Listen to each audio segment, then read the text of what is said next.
বাংলাদেশে যদি criminal ranking করা হয়, বাংলাদেশের সবচেয়ে বড় অন্যতম গডফাদার এবং ক্রিমিনাল নাম্বার 1 হলো মির্জা আব্বাস।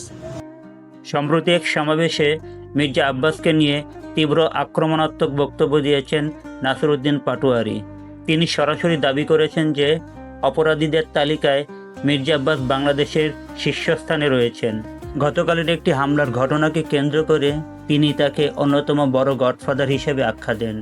নাসিরউদ্দিন পাটোয়ারী ক্ষোভের সাথে বলেন যে যদি বাংলাদেশে কোনো ক্রিমিনাল র্যাঙ্কিং করা হয় তবে মির্জা আব্বাস হবেন 1 নম্বর অপরাধী। তিনি আরও যোগ করেন, আজ আমি বেঁচে আছি তাই বলে যাচ্ছি, আমার মৃত্যুর পর আপনারা এর সত্যতার প্রমাণ পাবেন। মূলত গতকাল তাদের উপর হামলার প্রতিবাদ জানাতে গিয়েই তিনি এমন কঠোর ভাষায় বিএনপি নেতার সমালোচনা করেন।